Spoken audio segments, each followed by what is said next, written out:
Dans le nord du Burkina Faso, les terroristes ont pris le contrôle d'un autre village. La population locale attendait avec espoir une aide militaire. Lorsque les véhicules blindés sont entrés dans le village, les villageois ont été stupéfaits par les soldats qui en sont sortis. Devant eux se tenait une unité de femmes soldats entièrement équipées et extrêmement professionnelles, les Lionnes du Sahel, première unité de force spéciale entièrement féminine d'Afrique, étaient arrivées sur le terrain. Le village de Koumbri était sous contrôle terroriste depuis 3 semaines. Situé dans la province de Soum, au nord du Burkina Faso, c'était l'une des nombreuses communautés tombées aux mains de groupes insurgés ces 5 dernières années. Le schéma était toujours le même, des hommes armés arrivaient à l'aube, exécutaient les dirigeants locaux qui résistaient, établissaient un contrôle strict, puis utilisaient le village comme base pour de nouvelles opérations. Lorsque les premiers véhicules blindés de transport de troupes sont apparus à l'horizon, les villageois ont cru à une autre patrouille éphémère, qui repartirait en les laissant seuls face à d'éventuelles représailles. Mais cette fois, quelque chose était différent. Les véhicules se déplaçaient avec précision, établissant un périmètre sécurisé autour du village avec une efficacité remarquable. Quand les trappes arrière s'ouvrirent, les villageois découvrirent avec incrédulité que les soldats étaient des femmes. Non pas des soutiens logistiques, mais de véritables combattantes en uniforme de camouflage des airs, armées et disciplinées. Chacune portait l'insigne d'une unité méconnue, les Lionnes du Sahel. Leur commandante, la capitaine Aïcha Ouedraogo, 32 ans, mesurait 1,68 mètres, mais imposait une présence bien plus grande. Après 10 ans dans l'armée régulière, elle avait été choisie pour diriger cette unité expérimentale. D'un regard aguerri, elle scruta les traces de l'occupation insurgée, graffitis, postes de commandement improvisés, visages apeurés. Sécuriser le périmètre ordonna-t-elle. Équipe Bravo, fouiller maison par maison. Équipe Charlie, installer le poste médical. N'oubliez pas, nous ne sommes pas seulement ici pour nettoyer. Nous sommes ici pour rester. Contrairement aux opérations précédentes, cette unité n'avait pas pour mission de se retirer après un accrochage. Leur objectif, établir une présence durable, regagner la confiance des habitants, restaurer la stabilité. L'idée des Lionnes était née 6 mois plus tôt lors d'une réunion tendue au palais présidentiel. Le président Ibrahim Traoré, furieux après un échec militaire coûteux, avait exigé une nouvelle stratégie. Face à l'inefficacité des solutions classiques, il rejeta l'aide accrue des conseillers occidentaux. C'est la colonelle Miam Sankara, l'une des rares femmes du haut commandement, qui proposa une approche audacieuse, une unité féminine formée aux réalités du Nord, capable de déstabiliser les insurgés religieux en exploitant leurs préjugés. Selon elle, leur idéologie rendait les extrémistes vulnérables face à des femmes combattantes, perçues comme une humiliation spirituelle. Malgré les moqueries, elle insista. Et si nous faisions quelque chose qu'ils n'anticipent pas? Traoré, séduit par l'idée, donna son feu vert. Le colonel Sankara fut chargé de recruter 100 femmes 50 issues de l'armée, 50 civils expertes en langue, médecine ou développement. Plus de 2000 femmes répondirent à l'appel. Le centre d'entraînement près de Ouagadougou devint un laboratoire d'innovation. En plus du combat, elles apprirent les dialectes, la médiation culturelle, les soins et la reconstruction communautaire. La capitaine Aïcha Ouedraogo, elle-même originaire d'un village tombé aux mains des extrémistes, fut choisie pour diriger la première compagnie. Elle parlait 4 langues locales et comprenait que leur mission ne se limitait pas à combattre, il fallait aussi reconstruire. Nos collègues hommes visent l'ennemi, disait-elle. Nous devons aussi protéger les civils. Après 6 mois, l'unité était prête. Leur mission, libérer et stabiliser Koumbri. Bien que prévenus, les insurgés avaient fui. Sécuriser le village restait un défi. Lors d'une perquisition, un vieil homme refusa l'entrée aux femmes. Le sergent Fatima Dio, au lieu de forcer, s'adressa à lui dans son dialecte, en invoquant la souffrance des femmes de la maison. Leur voix fut entendue. Le portail s'ouvrit. Les habitantes, soulagées, accueillirent les Lionnes. Peu à peu, les femmes de Koumbri prirent la parole, dénonçant les violences subies, les cachettes d'armes, les complices. L'unité resta sur place, établit une base, ouvrit l'école, créa un dispensaire et relança les activités commerciales. Grâce au programme Sœur Fantôme, chaque soldate fut jumelée à une femme du village. Ce lien étroit généra des informations vitales, empêchant plusieurs tentatives d'infiltration insurgée. Cette approche hybride militaire et communautaire fit des Lionnes du Sahel un symbole de renaissance. Pour la première fois, des femmes armées garantissaient la sécurité de leurs semblables, non seulement par les armes, mais aussi par la reconstruction d'un tissu social fragilisé. À Koumbri, la guerre avait changé de visage. Et avec elle, peut-être, l'avenir du Sahel. Au fil des semaines, la présence des Lionnes à Koumbri transforma profondément le quotidien du village. Les marchés autrefois silencieux retrouvèrent vie. Les enfants, longtemps cloîtrés par peur, retournèrent à l'école, accueillis par des institutrices locales protégées par l'unité. Les femmes commencèrent à organiser des groupes de parole, partageant leurs récits, reconstruisant peu à peu une mémoire collective brisée par l'occupation. Mais la paix restait fragile. Un soir, alors que la capitaine Ouédraogo examinait les rapports journaliers dans son poste de commandement, un message codé parvint à la radio. Un groupe d'insurgés s'était regroupé à moins de 15 km au nord de Koumbri, dans une forêt dense servant souvent de sanctuaire. La capitaine convoqua immédiatement son état-major. Elle savait que l'effet de surprise était passé. La véritable épreuve approchait. Plutôt que d'attendre une attaque, elle décida de prendre l'initiative. À l'aube, une section des Lionnes, guidée par des informations fournies par les villageoises locales, se mit en marche vers la cachette présumée. L'opération, baptisée Opération Flamme Silencieuse, reposait sur la discrétion, la vitesse et l'appui de la communauté. Sur place, les soldats féminines exploitèrent leur connaissance du terrain, se déplaçant en petits groupes, contournant les guetteurs, infiltrant le périmètre sans déclencher d'alarme. L'affrontement fut bref, mais décisif. Pris de court, les insurgés furent neutralisés ou capturés. Plusieurs armes furent récupérées, ainsi que des documents prouvant l'existence de complicité dans d'autres villages. La victoire fut totale, mais le plus important restait la confiance grandissante entre l'unité et les populations. À leur retour, les Lionnes furent accueillis par les chants des femmes du village. Cette scène improvisée marqua un tournant symbolique, elles n'étaient plus perçues comme des soldates venues d'ailleurs, mais comme des sœurs, des filles, des mères, comme une partie intégrante de la communauté. Un mois plus tard, le président Traoré se rendit lui-même à Koumbri. Dans un discours sobre mais ému, il déclara : ce village était perdu. Aujourd'hui, il est debout. Pas grâce à des armes venues d'ailleurs, mais grâce au courage de nos filles. Le Sahel ne sera pas sauvé uniquement par la force, mais par l'intelligence, l'audace, et la foi que nous avons en nous-mêmes. Ce jour-là, les Lionnes du Sahel ne furent plus une simple unité expérimentale. Elles devinrent un modèle, un espoir. Et leur combat, mêlant fermeté et compassion, devint la nouvelle doctrine d'un pays décidé à se libérer de ses chaînes visibles et invisibles. Après la visite du président Traoré, les projecteurs médiatiques se braquèrent sur Koumbri. Les Lionnes du Sahel, jusque-là peu connues même au sein de l'armée, devinrent le sujet principal de débat à la radio nationale, dans les universités et jusqu'au sein des familles burkinabées. On parlait de courage, de stratégie, mais surtout d'un nouveau visage de la guerre, un visage féminin, résolu et enraciné dans les réalités locales. D'autres villages, apprenant le succès de l'unité, commencèrent à envoyer des délégations discrètes, sollicitant leur aide. À Gaskindé, à Baraboulé, à Nassounbou, les femmes des communautés exprimaient un même besoin : envoyez-nous les Lionnes. Face à cette demande croissante, le président convoqua à nouveau le colonel Sankara. Il faut élargir le programme, dit-il. Et cette fois, à l'échelle nationale. Un second camp de formation fut ouvert dans la région de Kaya, puis un troisième à Bobo-Dioulasso. Les candidatures affluèrent.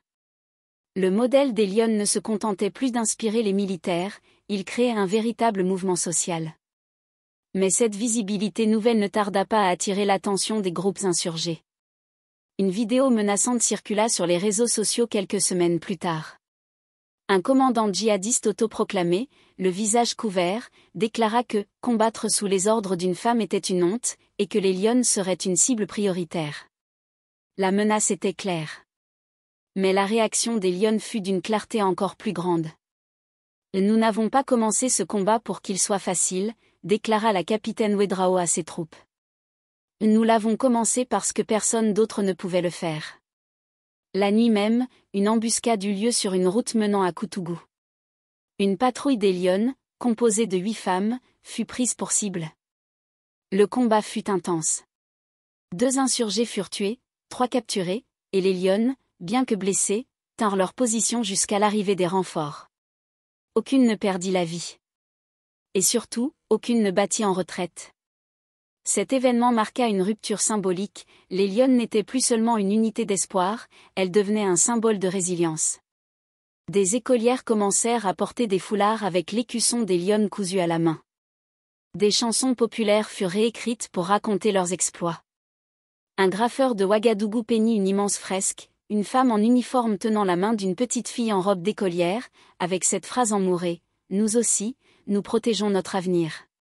Et au-delà des armes, des opérations et des discours, une transformation s'opérait, les femmes des campagnes n'étaient plus perçues comme de simples victimes de la guerre. Elles devenaient des actrices de la paix. À mesure que le succès des Lionnes se confirmait, des voix s'élevèrent à l'international. Des journalistes de France 24, d'Al Jazeera et de CNN demandèrent l'autorisation de filmer un reportage au sein de l'unité. Mais la capitaine Ouédraogo, fidèle à sa mission, resta ferme. Ce n'est pas une vitrine. C'est un engagement de terrain. Quand notre mission sera achevée, les résultats parleront d'eux-mêmes.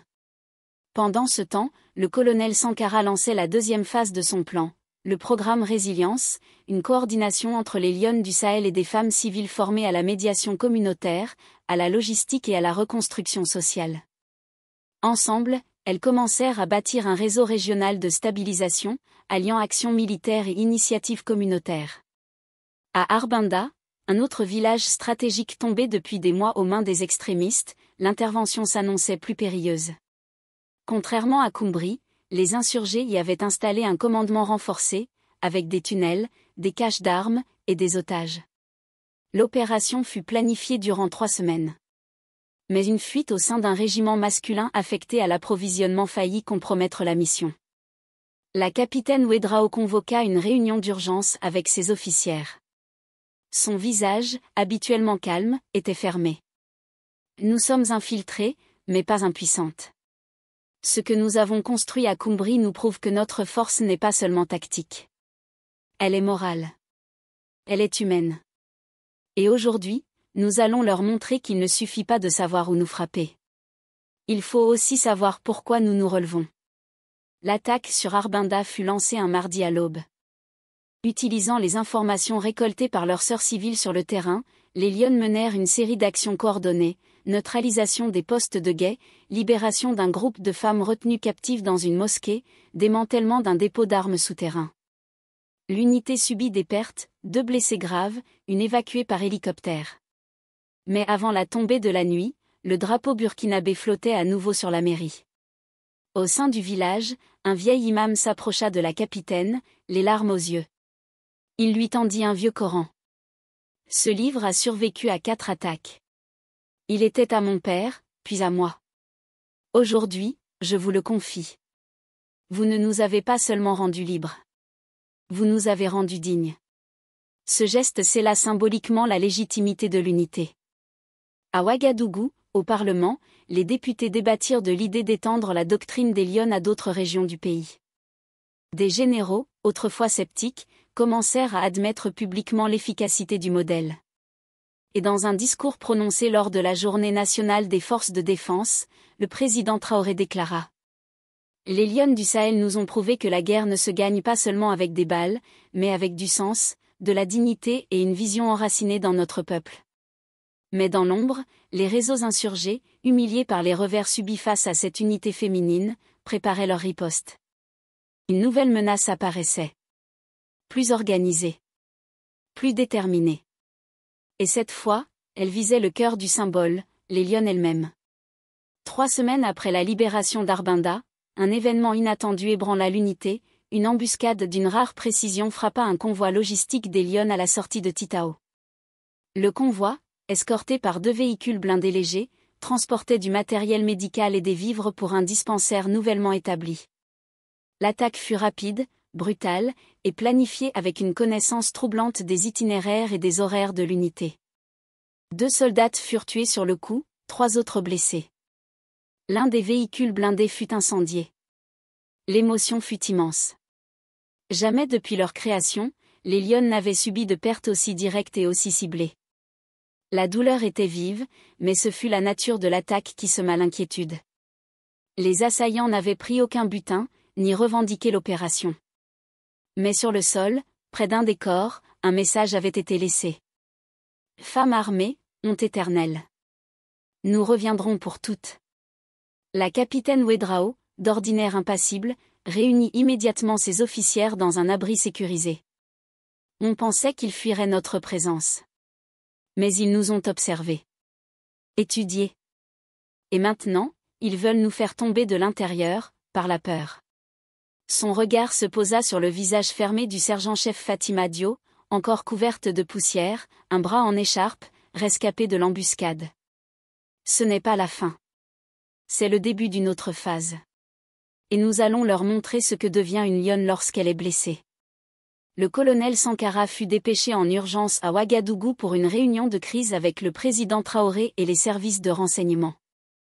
Les premiers rapports faisaient état d'un nouveau groupe insurgé nommé En Nahar, un mouvement plus radical, plus structuré, composé d'anciens officiers désertés, et qui voyaient dans les Lions un affront direct à leur idéologie. Ils ne combattent pas seulement nos opérations, expliqua Sankara, ils combattent ce que nous représentons. Une femme armée et respectée, c'est pour eux une hérésie. Une menace existentielle. Le président, les mâchoires serrées, donna l'ordre d'une mission spéciale, identifier, infiltrer et démanteler En Nahar, en plaçant les Lions au cœur de l'opération, non par vengeance, mais par devoir symbolique. Quelques jours plus tard, une nouvelle cellule d'élite fut formée au sein de l'unité, section Écho, composée de 7 Lions triés sur le volet, toutes issues des régions les plus touchées du Nord. Leur mission, pénétrer les zones rouges, cartographier les réseaux d'En Nahar et établir des points d'appui pour une opération de neutralisation. Leur chef, le sergent Fatima Dio, promu à titre exceptionnel pour sa bravoure à Titao. Avant leur départ, la capitaine Wedrao prit la parole dans la cour du camp de Koumbri. Ce que vous allez affronter dépasse la guerre. Vous affronterez la haine. L'idéologie. Le refus même de votre existence. Mais souvenez-vous de ceci, vous ne portez pas seulement un uniforme. Vous portez la voix de toutes celles qu'on a tenté de faire taire. Et c'est ainsi que les Lions du Sahel, devenus symboles de courage, s'apprêtaient à entrer dans une phase nouvelle, clandestine, dangereuse et historique. La section Écho quitta Koumbri à l'aube, sans fanfare, sans un signe apparent. À bord de véhicules banalisés, armés mais vêtus comme des villageoises du Nord, elles traversèrent discrètement la frontière de la province de l'Oroum. Leur destination, une zone forestière entre Déhou et Ban, identifiée comme bastion potentiel d'En Nahar. Le sergent Fatima Dio, placé à la tête de cette escouade spéciale, savait que l'ennemi les attendait. Mais elle savait aussi que ce combat serait d'un autre ordre, pas frontal, pas officiel. Ce serait une guerre de silence, d'observation, d'infiltration. Chaque Lion de la section Écho avait une histoire. Fatima, native de Djibo, avait vu son frère enrôlé de force par les extrémistes à 14 ans. Nafi, infirmière avant de prendre les armes, avait vu sa clinique brûler avec les enfants encore à l'intérieur. Amina, polyglotte formée en intelligence militaire, avait infiltré des réseaux criminels à Bobo. Chacune portait une blessure. Chacune avait une raison. Le premier objectif, localiser un informateur connu sous le nom de Koulibaly, un ancien berger devenu passeur, qui connaissait les routes cachées d'En Nahar. La section le retrouva dans un village fantôme, entièrement vidé après une attaque. Koulibaly, d'abord méfiant en voyant ces femmes armées, s'adressa à Fatima. « Si je parle, je signe ma mort. Pourquoi je vous ferai confiance ?» Fatima retira son foulard, révélant son visage marqué par l'embuscade de Titao. « Parce que moi, j'ai déjà vu la mort. Et je suis revenue. Pas pour me venger. Mais pour que d'autres n'aient pas à fuir. » Convaincu, Koulibaly les guida jusqu'à un ancien camp d'orpailleurs abandonné, transformé en centre d'entraînement d'En Nahar. Pendant 5 jours, la section Écho observa. Des hommes lourdement armés entraient et sortaient. Des femmes voilées jusqu'aux yeux transportaient des colis. Un bâtiment central servait probablement de cache d'armes ou de salle de coordination. Mais c'est le 6e jour que tout bascula. Une jeune fille, à peine 15 ans, tenta de s'échapper du camp en pleine nuit. Poursuivie, elle trébucha et se réfugia par instinct dans le bosquet où les lionnes avaient installé leur point d'observation. Tremblante, blessée, elle ne parlait pas. Ce fut Amina, dans un dialecte rare, qui gagna sa confiance. La jeune fille se nommait Rakia, et elle portait une information capitale. Dans 2 jours, un chef d'Anar devait arriver au camp pour superviser la création d'une brigade de purification, un groupe dédié à la traque des femmes collaborant avec les lionnes. Ce n'était plus une mission de renseignement. C'était un compte à rebours. Fatima transmit l'alerte au QG de Koumbri via un canal sécurisé. La réponse fut immédiate, autorisation d'intervention. Mais avec une condition, l'opération devait être chirurgicale. Pas de bombardement, pas de bavure. Trop de civils étaient probablement utilisés comme boucliers. Alors, les lionnes planifièrent leur assaut comme une partition. À l'aube du 2e jour, la section Echo se déploya autour du camp. À 4h23, la capitaine Wedrao, arrivée en renfort avec une 2e escouade, donna le feu vert. Les lionnes frappèrent en silence, exploitant chaque seconde d'obscurité. Amina neutralisa le générateur, plongeant le camp dans le noir. Fatima, avec Nafi, pénétra dans le bâtiment central. Elles y découvrirent un arsenal, mais aussi quelque chose de plus terrible, une pièce transformée en cellule pour adolescentes, certaines enchaînées, destinées à être mariées à des chefs insurgés. La colère monta. Mais la mission devait rester précise. En moins de 20 minutes, le camp fut repris. 5 chefs insurgés furent capturés. 22 jeunes filles furent libérées. Aucun soldat burkinabé ne fut perdu. Seuls 2 lionnes furent blessées, légèrement. La mission Echo fut un succès total. Mais pour Fatima Dio, quelque chose avait changé. Elle se tenait à l'extérieur de la cellule libérée, Rakia dans ses bras. Et dans le silence qui suivit les tirs, elle chuchota. « Tu n'as plus à fuir. Tu n'es plus invisible. Tu es libre. » L'opération Echo, bien que secrète, fit rapidement le tour des cercles militaires et diplomatiques. Ce n'était pas seulement un succès tactique, c'était un choc stratégique. Une poignée de femmes, opérant dans un terrain hostile, avait non seulement démantelé une cellule terroriste, mais aussi sauvé plus de 20 jeunes filles condamnées à l'esclavage. Dans les couloirs du palais de Koziam, siège du pouvoir exécutif, le président Ibrahim Traoré reçut un dossier classifié estampillé, éco-rapport de mission confidentielle. Après une lecture silencieuse, il se leva, se tourna vers ses conseillers militaires et déclara : « Ce que les lionnes accomplissent sur le terrain est plus puissant que toutes nos déclarations à l'ONU. Elles changent la perception de notre peuple. Elles offrent un autre avenir. Et maintenant, il faut leur donner les moyens d'aller plus loin. » Il signa dans la foulée le décret de création de la Division nationale féminine de stabilisation, DNFS, un corps officiel, intégré à l'armée nationale, inspiré des lionnes du Sahel, chargé d'intervenir dans les zones les plus sensibles du pays. C'était une première dans l'histoire du Burkina Faso. Et un signal fort au reste du continent. Mais pendant que les débats faisaient rage à Ouagadougou, loin de la capitale, Rakia commençait un tout autre combat. Elle avait été recueillie par le détachement médical de l'unité et transférée au centre d'accueil de Koumbri, une structure montée à la hâte avec l'aide des ING locales. Silencieuse, elle refusait d'abord de parler, ne dormait qu'1 heure par nuit, sursautait au moindre bruit. Le traumatisme était profond. Fatima Dio, toujours en convalescence de sa blessure à l'épaule, la visitait chaque jour. Sans uniforme. Sans mots. Juste une présence. Puis, un soir, Rakia prit la parole. D'une voix à peine audible. Ils m'ont dit que je ne valais rien. Que personne ne viendrait. Que même Dieu m'avait oublié. Mais, tu es venu. Fatima lui répondit doucement. Ce qu'ils t'ont fait ne te définit pas. Ce que tu deviendras, si. Et tu as déjà commencé.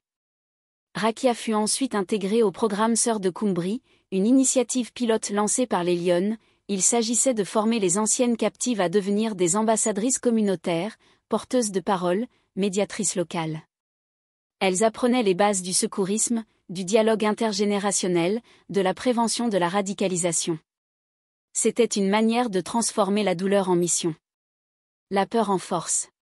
3 mois plus tard, Rakia, 15 ans, se tenait debout aux côtés du président Traoré lors de la cérémonie d'inauguration du Centre national pour les survivantes de la terreur, à Kaya. Micro à la main, voix tremblante mais déterminée, elle prononça ces mots. « Je ne suis pas une victime. Je suis une lionne sans armes. Et je suis debout parce que d'autres femmes ont refusé de m'abandonner. » Le pays entier fut bouleversé. Le discours fut repris sur les réseaux sociaux, diffusé sur les chaînes internationales. Et bientôt, au Niger, au Mali, au Tchad, des initiatives similaires émergèrent. Les lionnes du Sahel étaient devenues une idée, un modèle. Et Rakia, la preuve vivante qu'on pouvait renaître du pire. Mais pendant que l'espérance grandissait, dans l'ombre, le réseau en Nahar, affaibli mais pas détruit, préparait une riposte d'une toute autre ampleur. Cette fois, il visait un symbole, frapper Koumbri, là où tout avait commencé. Lorsque la première attaque a eu lieu, 3 semaines après leur déploiement, les insurgés n'étaient pas préparés à ce qui les attendait.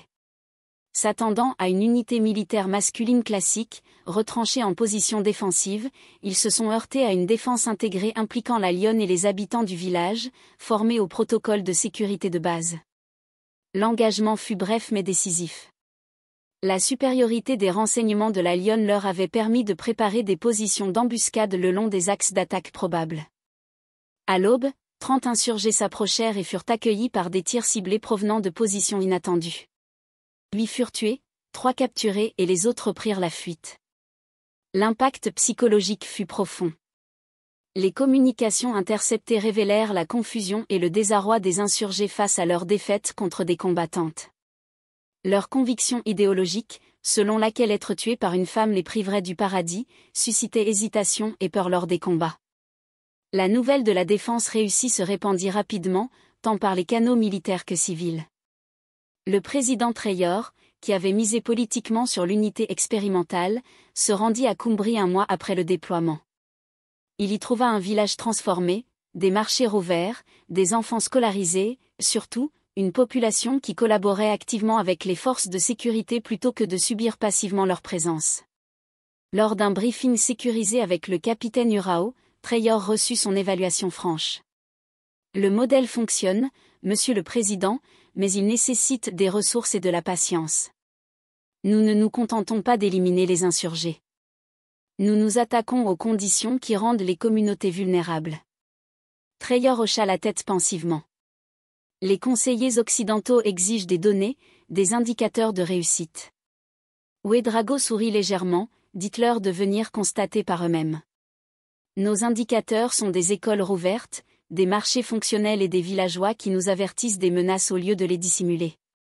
Suite au succès de Koumbri, Traore prit une décision audacieuse. Plutôt que de traiter les lionnes comme une expérience limitée, il autorisa l'extension du programme à 4 compagnies supplémentaires, qui seront formées et déployées dans d'autres régions contestées. L'annonce déclencha une réaction internationale immédiate.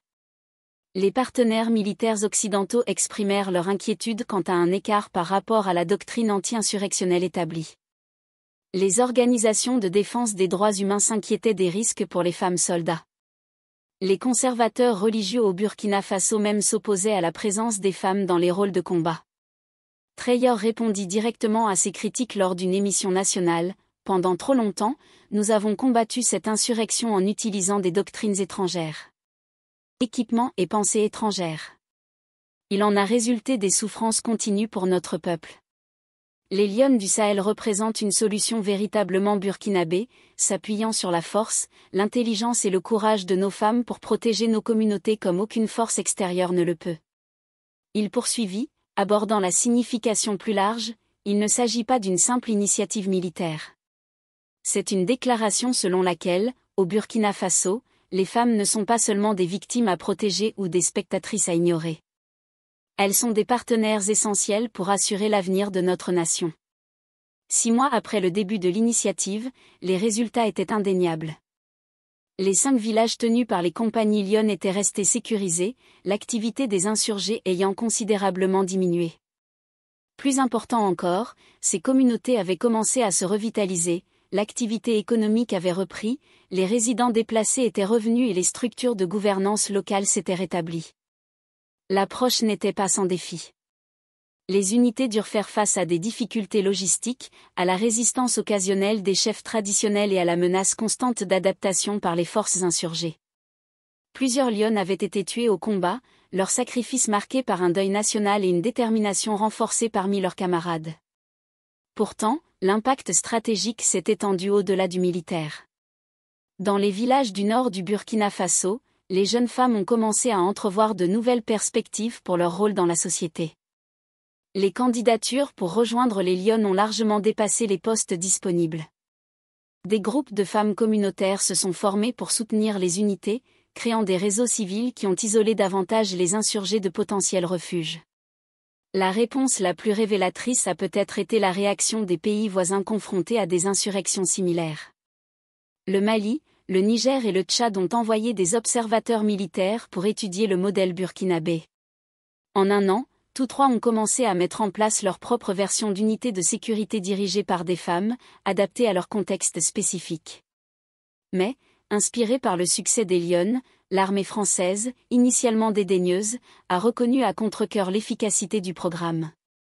Une évaluation confidentielle divulguée aux médias africains a conclu: les unités entièrement féminines ont démontré des avantages tactiques inattendus dans le contexte culturel spécifique du conflit au Sahel. Leur approche intégrée de stabilisation de la sécurité mérite une étude plus approfondie. Pour le président Traore, les Lyon représentaient quelque chose qui allait au-delà de l'innovation militaire. Ils incarnaient sa philosophie fondamentale selon laquelle les nations africaines devaient développer des solutions basées sur leur propre réalité plutôt que sur des modèles importés. Dans une région où les femmes ont longtemps été marginalisées des discussions sur la sécurité, bien qu'elles subissent de plein fouet les conséquences du conflit, leur émergence en tant que leader de la sécurité a représenté une profonde transformation sociale.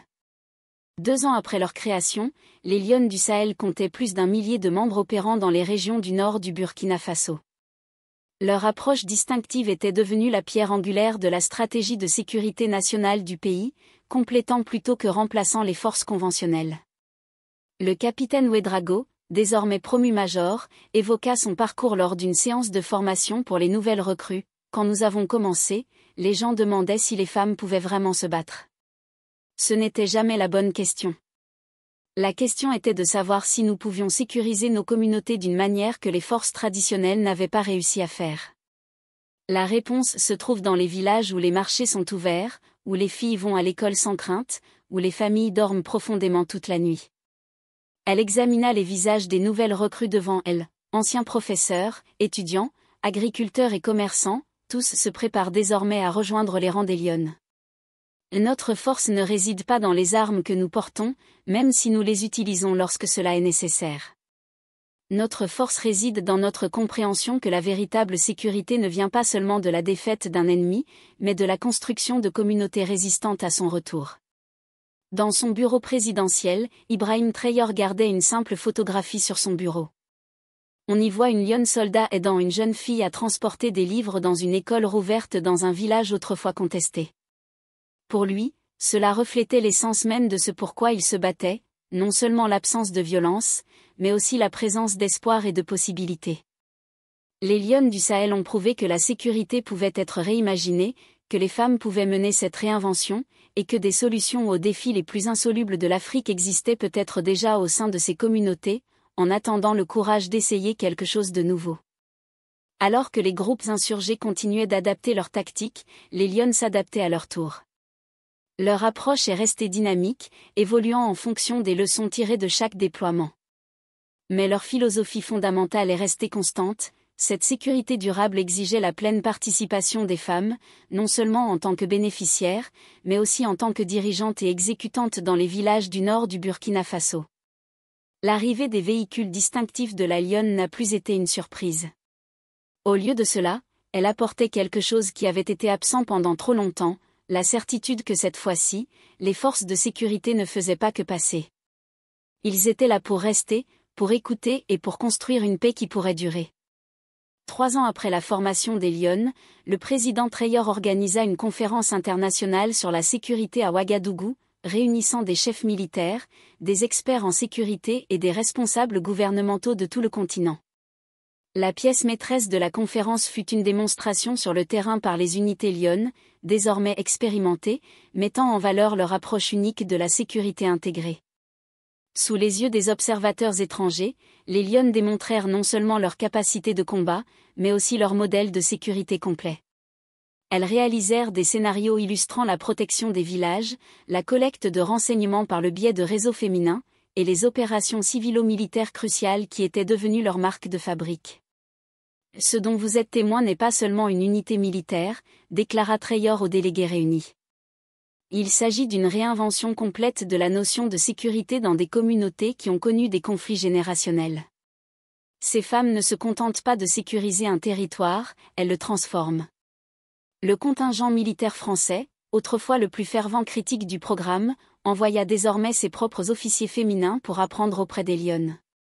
Un colonel français, après avoir assisté à une démonstration du programme Shadow Sister, confia au major Ouedraogo, « Nous combattons au Sahel depuis 10 ans avec des équipements sophistiqués et des renseignements par satellite.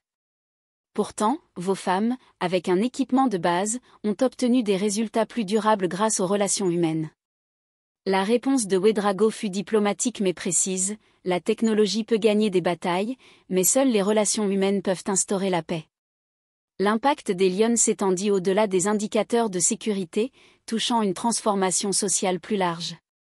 Dans une région où les femmes étaient traditionnellement exclues des rôles publics, des femmes chefs de village commencèrent à émerger dans les communautés où opéraient les Lyon. La scolarisation des filles atteignit des niveaux sans précédent, les familles voyant de nouvelles perspectives d'avenir pour leurs filles. Fatoumata Dio, autrefois couturière discrète d'un petit village près de la frontière malienne, avait rejoint les Lyon après que des insurgés eurent tué son mari. Aujourd'hui sergent-chef à la tête de sa propre escouade, elle évoqua cette transformation lors d'une interview accordée à Pan-African Media. « Avant de rejoindre les Lyon, je croyais ma vie terminée lorsque j'ai perdu mon mari. Maintenant, je comprends que ce n'était que le début. J'ai contribué à libérer 12 villages, protéger des centaines de familles et former 36 femmes de mon réseau de sœurs fantômes qui poursuivent le travail lorsque nous nous déplaçons dans de nouvelles régions. » Elle marqua une pause, son expression s'adoucissant légèrement. Le mois dernier, un père du village de Jibo m'a présenté sa fille. Elle avait peut-être 7 ans. Il lui a dit, « Voilà ce que tu peux devenir. » Ce moment a eu plus d'importance pour moi que n'importe quelle décoration militaire. Le programme n'était pas sans défi permanent. Les exigences physiques des opérations continues eurent des conséquences néfastes. Le fardeau psychologique lié au fait de servir à la fois comme guerrière et bâtisseuse communautaire créa un stress particulier.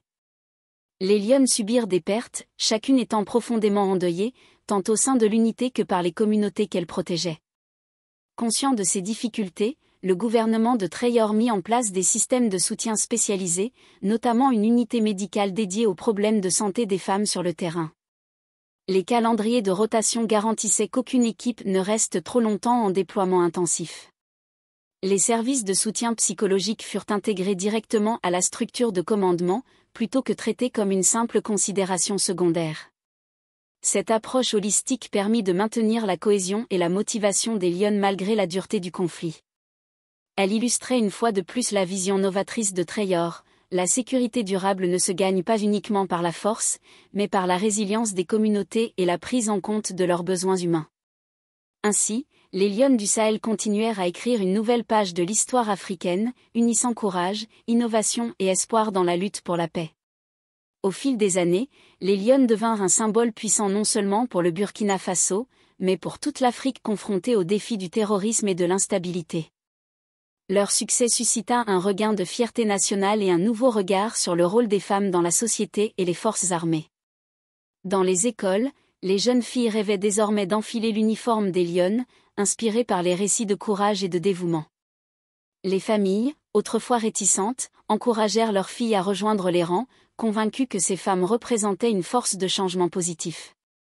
Au-delà du Burkina Faso, les pays voisins s'inspirèrent du modèle pour créer leurs propres unités féminines, adaptées à leur contexte spécifique. Des échanges réguliers furent organisés, favorisant un réseau régional de collaboration féminine dans la sécurité et la stabilité. Le président Traore, fort de ses avancées, lança un programme national d'éducation à la paix et à l'égalité des sexes, soulignant que la sécurité durable passait aussi par la justice sociale et l'inclusion. Il fit voter des lois renforçant la protection des droits des femmes et leur accès aux responsabilités publiques. Cependant, les défis restaient nombreux. Les insurgés adaptaient sans cesse leurs tactiques, cherchant à fragiliser les avancées réalisées. Les Lionnes durent faire face à des attaques ciblées, des campagnes de désinformation, et parfois à l'hostilité dans certaines communautés encore marquées par des traditions patriarcales. Pour y répondre, l'unité renforça ses partenariats avec les organisations civiles, les chefs religieux ouverts au dialogue, et les groupes de jeunes, créant ainsi un réseau large et diversifié de soutien. Le dialogue interculturel et la sensibilisation devinrent des outils aussi essentiels que les armes. Parallèlement, l'expérience des Lionnes attira l'attention des institutions internationales. L'ONU et l'Union africaine étudièrent leur modèle comme une référence innovante dans la lutte contre l'extrémisme violent. Des programmes de financement et de formation furent mis en place pour renforcer ces initiatives à travers le continent. À mesure que leur influence grandissait, les Lionnes affirmèrent un nouveau récit pour l'Afrique, celui d'un continent capable de trouver en ses propres femmes, ses propres communautés, les solutions aux défis complexes de son temps. La paix, conclurent-elles souvent, ne se décrète pas seulement dans les salons des dirigeants, mais se construit chaque jour, au cœur des villages, grâce à l'engagement, à la solidarité, et au courage de celles et ceux qui refusent de laisser la peur régner. Alors que les Lionnes poursuivaient leur mission, un nouveau défi surgit, la montée d'un groupe insurgé particulièrement radicalisé, utilisant des méthodes de plus en plus brutales et s'en prenant délibérément aux populations civiles. Cette menace obligea l'unité à adapter encore davantage ses stratégies. Le capitaine Ouédraogo, désormais major, instaura une cellule de renseignement renforcée, associant des expertes locales, des psychologues et des médiateurs communautaires. Leur objectif était de comprendre les motivations profondes des insurgés, de déceler les failles dans leur réseau et d'isoler leur soutien au sein des villages. Parallèlement, les Lionnes intensifièrent leur travail de sensibilisation auprès des jeunes, en particulier des jeunes filles, en créant des programmes éducatifs centrés sur la paix, la résilience et l'autonomisation. Elles collaborèrent avec des écoles, des ONG locales et des leaders religieux progressistes pour diffuser ces messages.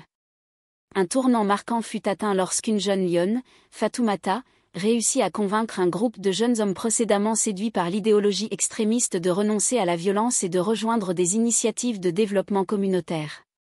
Ce succès fut célébré comme une victoire majeure, démontrant la force de l'approche intégrée. Sur le plan politique, le président Traore utilisa ces avancées pour renforcer les alliances régionales et internationales, plaidant pour un soutien accru aux stratégies basées sur la communauté et l'égalité des sexes. Il participa à plusieurs sommets africains où le modèle des Lionnes fut présenté comme un exemple inspirant. Cependant, cette visibilité attira aussi des critiques virulentes de la part des groupes conservateurs et extrémistes, qui voyaient dans l'émancipation des femmes un danger pour leurs intérêts et idéologies. Les Lionnes durent donc aussi affronter des campagnes de dénigrement et des tentatives d'intimidation. Malgré tout, la détermination de ces femmes resta intacte. Soutenues par la population locale et une nouvelle génération engagée, elles poursuivirent leur lutte, prouvant chaque jour que la sécurité, la paix et le progrès social sont indissociables. À travers leurs actions, les Lionnes du Sahel incarnèrent une transformation profonde et durable, montrant qu'au cœur des défis les plus ardus, la force et la sagesse des femmes peuvent ouvrir la voie vers un avenir meilleur pour toute une région. Face à ces nouvelles menaces, les Lionnes intensifièrent leur formation et élargirent leur collaboration avec des experts internationaux en contre-terrorisme, tout en veillant à préserver leur autonomie et leur ancrage local. Elles mirent en place des cellules de soutien psychologique renforcées pour aider les soldats à gérer le stress et les traumatismes liés au combat et aux pertes. Leurs actions dans les villages gagnèrent aussi en portée grâce à des programmes de développement économique et d'éducation, soutenus par des partenariats avec des ONG et des institutions internationales. Ces initiatives contribuaient à créer des alternatives concrètes pour les jeunes vulnérables, réduisant ainsi le terreau fertile de l'extrémisme. En parallèle, les Lionnes œuvrèrent pour faire évoluer les mentalités dans la société burkinabé, notamment par des campagnes médiatiques mettant en lumière le rôle crucial des femmes dans la sécurité et le développement. Cette visibilité contribua à renforcer leur légitimité et à ouvrir de nouveaux espaces de dialogue. Sur le terrain, Les unités féminines poursuivaient leurs opérations avec succès, multipliant les actions de renseignement et les interventions ciblées. Leur présence constante et leur capacité à nouer des liens solides avec les populations locales limitaient efficacement les retours des insurgés. Le président Traore, convaincu de l'importance stratégique de cette approche, engagea une réforme globale des forces armées du Burkina Faso, intégrant les principes d'égalité et d'inclusion. Il créa des voies de carrière spécifiques pour encourager le recrutement et la promotion des femmes dans tous les corps militaires. En dépit des progrès, la route resta semée d'embûches. Les Lionnes durent faire face à des attaques surprises, des sabotages et des campagnes de désinformation. Mais leur cohésion, leur formation rigoureuse et leur engagement indéfectible leur permirent de surmonter ces épreuves. À l'échelle régionale, leur succès inspira des initiatives similaires dans plusieurs pays voisins, renforçant la coopération transfrontalière contre le terrorisme et le crime organisé. Des réseaux de partage d'informations et de formation furent créés, où les Lionnes jouaient un rôle central. Au bout de 5 ans, le bilan était clair, non seulement la sécurité s'était améliorée dans les zones d'intervention, mais les femmes burkinabées avaient aussi gagné en reconnaissance et en pouvoir dans la société. Les Lionnes étaient devenues un symbole d'espoir et de transformation, prouvant que les défis les plus complexes peuvent être relevés par des solutions innovantes, inclusives et courageuses. Cependant, ce succès suscita également des résistances au sein de certains cercles traditionnels et militaires conservateurs. Plusieurs officiers de haut rang contestèrent ouvertement l'efficacité des Lionnes, arguant que leur approche mettait en danger l'ordre établi et fragilisait la discipline militaire. Face à ces oppositions, le président Traore prit fermement position.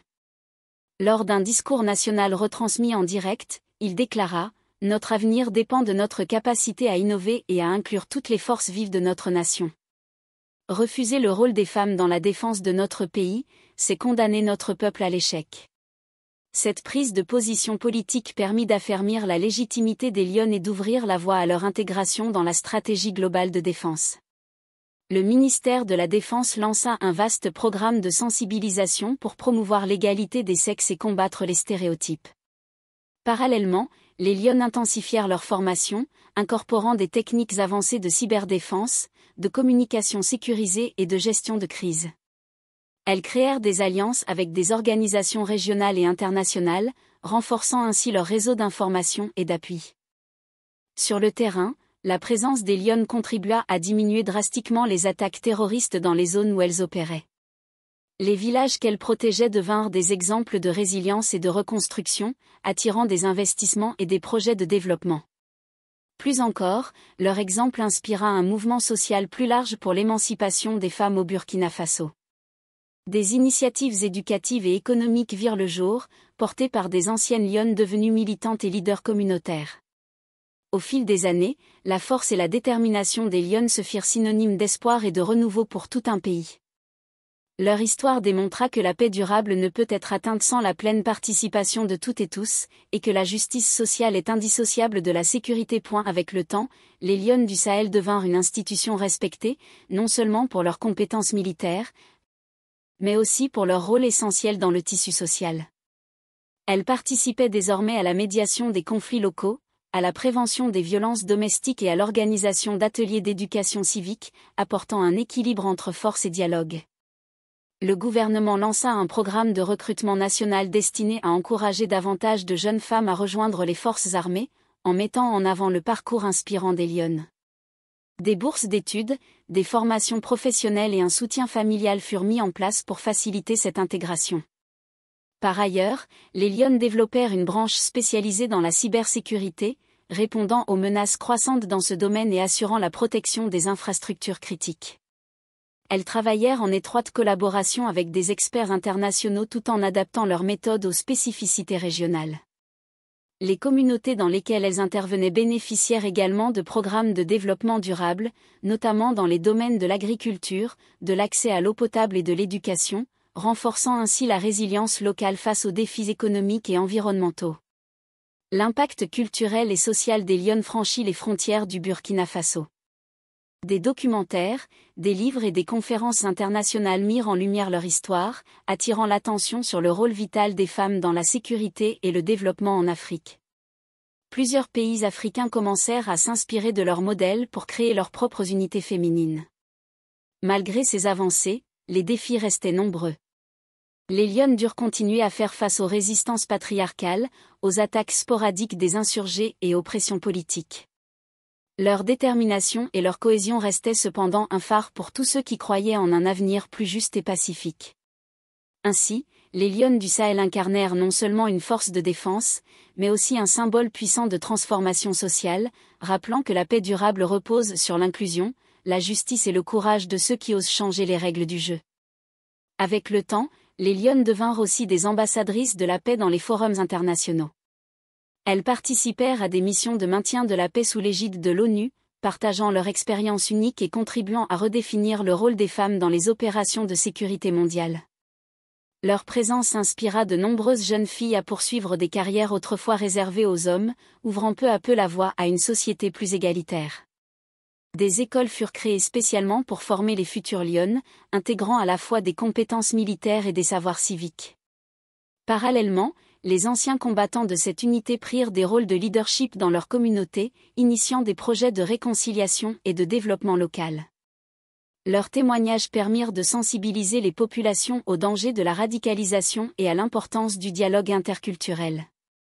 Malgré les succès, les lionnes durent faire face à des épreuves difficiles. Des attaques coordonnées d'insurgés, cherchant à déstabiliser leurs acquis, mirent à l'épreuve leur résilience.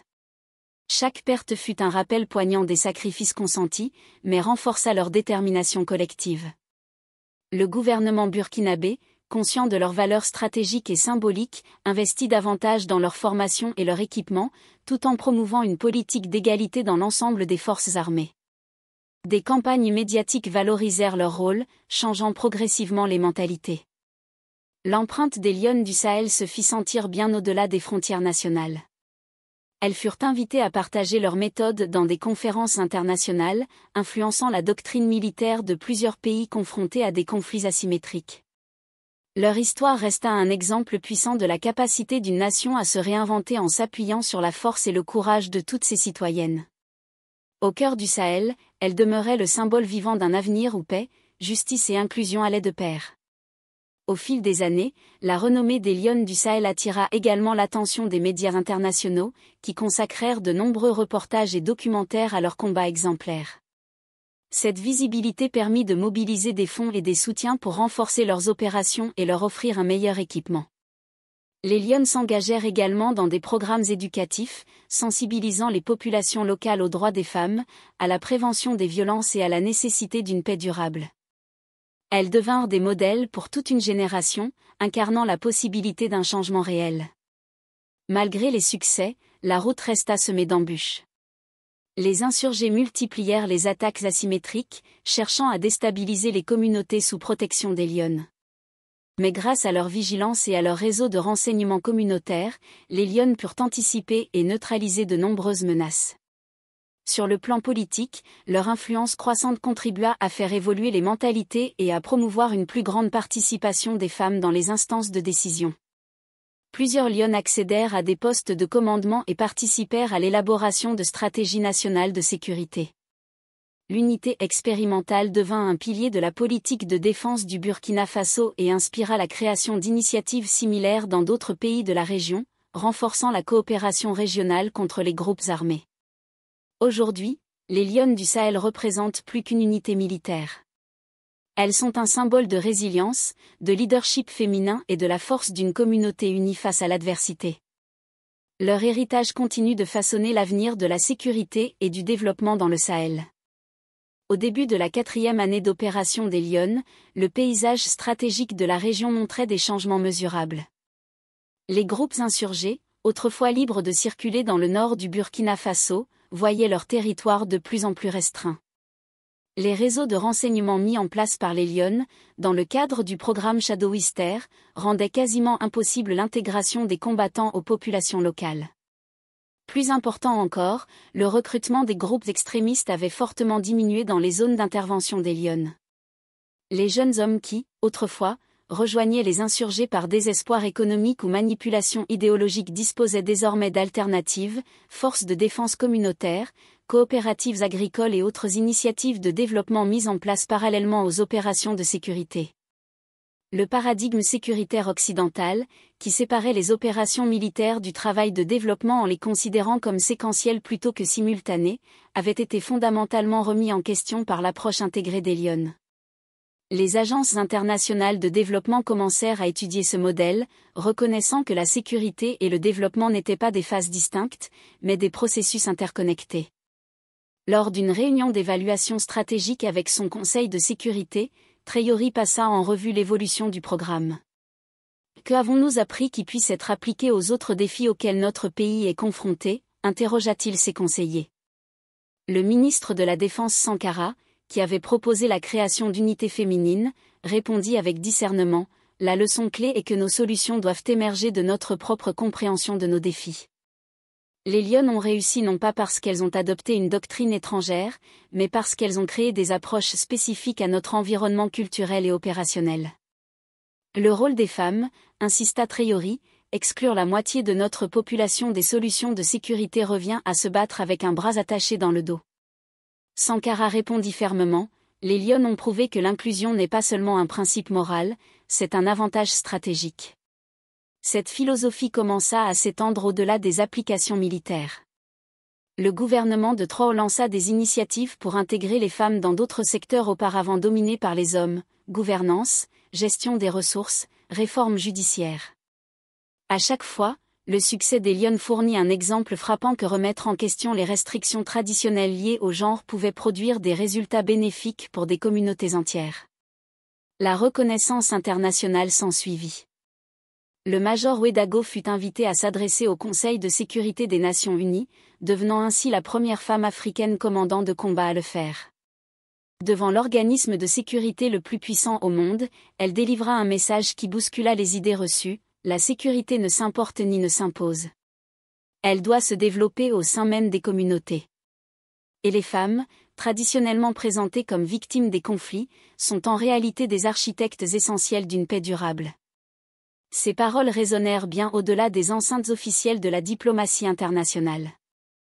Dans les zones de conflit, de la Colombie au Myanmar, les organisations de femmes citèrent le message de la Lionne, un modèle prouvant que la participation des femmes à la sécurité n'était pas seulement symbolique, mais stratégiquement essentielle. 5 ans après leur formation, les Lionnes du Sahel étaient passées d'une unité expérimentale à un élément central de l'architecture de sécurité nationale du Burkina Faso. Leur approche avait été affinée, codifiée et élargie. Plus de 2000 femmes servaient désormais dans plusieurs unités spécialisées, chacune adaptée aux contextes régionaux et opérationnels spécifiques. Les Lionnes d'origine, dont le capitaine Ouedraogo, aujourd'hui colonel, étaient devenues des héroïnes nationales. Leurs portraits ornaient les fresques murales des écoles et des bâtiments publics. Mais leur plus grand héritage était peut-être invisible, la génération de jeunes filles grandissant dans les villages du Burkina Faso, qui imaginaient désormais un avenir différent.